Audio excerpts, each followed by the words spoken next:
Yun, good morning master. I-record ko na lang kasi tinatamad ako magsulat pa. Ayun, so Solana, ah, kung sa weekly time frame mo siya titignan or kung sa higher time frame muna,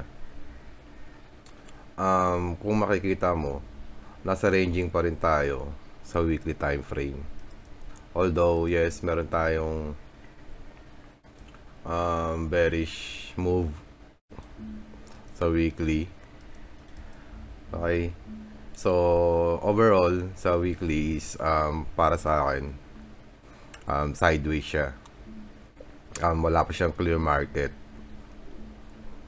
And then, kung bababa naman tayo ng daily,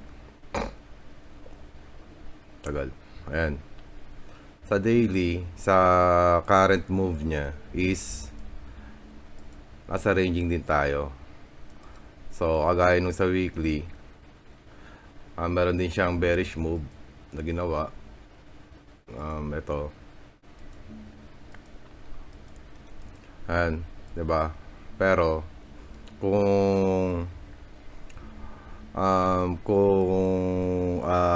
tawag dito, kung isa-summarize mo siya sa larger time frame analysis, nagkaroon tayo ng bearish, wait, red. Ayan, nagkaroon tayo ng bearish, bullish, bearish, bullish, bearish. So, for me is nagko-consolidation siya. And then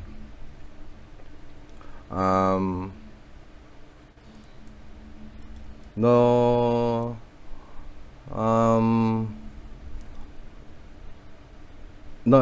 trades ako dito for me. Okay.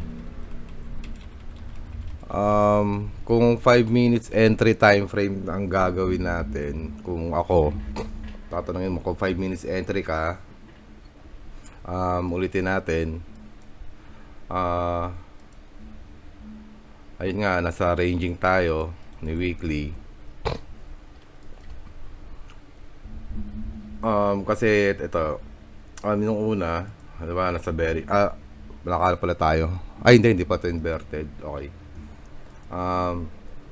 Meron tayong bullish. Then, nagkaroon tayo ng consolidation. Then, pump. Diba? And then,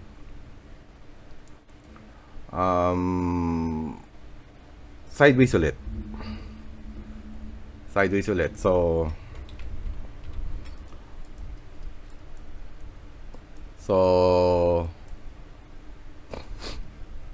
sinisipon kasi ako lang yan itong lamig na to.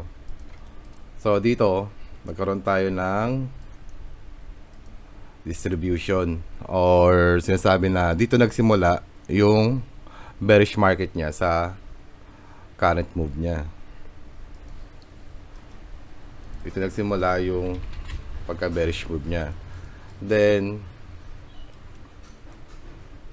ayun nga, sideways. Kikita mo yung mga ang week ng market ni Solana sa weekly. So, it's either sa lower time frame, matcha-chop out lang tayo dyan.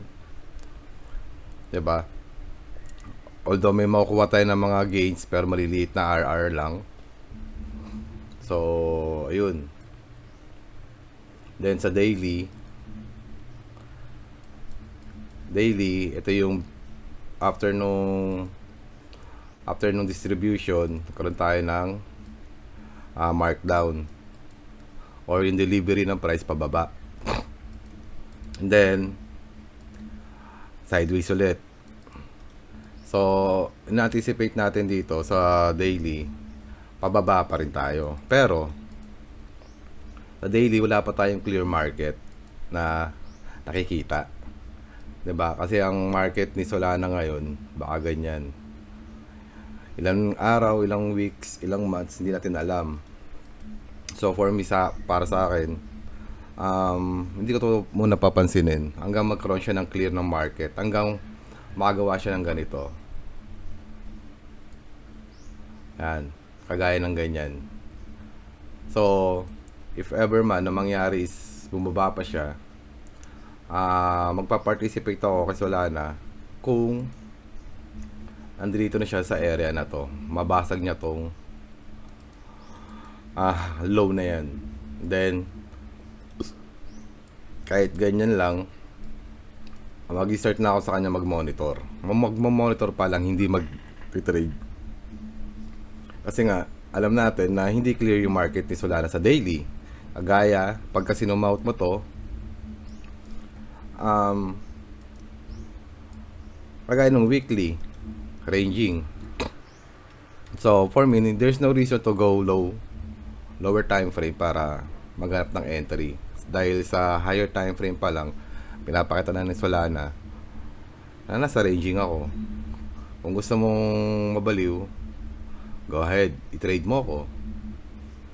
And then, sa 4 hours, ganun pa rin. Diba? Kaya no reason to go lower time frame. Diba? And then, kung kukunin mo, kung kaya mong kunin tong ranging, kung kaya mong i-trade tong ranging na to, meron naman talaga actually makukuha. Diba? Pero syempre, ilang loss muna makukuha mo bago mo makuha yung pinaka-trades. Okay, sa 4 hours, same. Meron tayong bearish, bullish, bearish, bullish, bearish. And then, oops. And then, maybe itong ano na to, yung move na yan is pwedeng gawin niya yan. Pero as of now, napaka-choppy ng market ni Solana talaga. Okay, tignan ulit natin sa 30 minutes kung ano nangyayari. Yeah. Makikita mo ulit sa 30 minutes, choppy pa rin yung market. Okay. So, yun. Lalo na kung magpa 5 minutes ka. Diba? Just zoom out, master. Zoom out lang. Then, kunin mo yung overall structure niya or move. Ayan, diba? So, kung zoom out natin itong 5 minutes, nasan tayo sa market? We are on the bearish, diba? Bearish side. Dahil sa structure. Itong low na to, kinuha na. And then, after niya yung i-take, syempre, ang gagawin yan, magkokonsult muna yan. And then, hindi natin lang kung anong susunod niyang gagawin. Pwedeng umangat, then, bumaba. Or, konso, baba. So, yun master, yung analysis. Tinatamad kasi akong magsusulat. So, overall, choppy si Solana. Salamat master. Kape.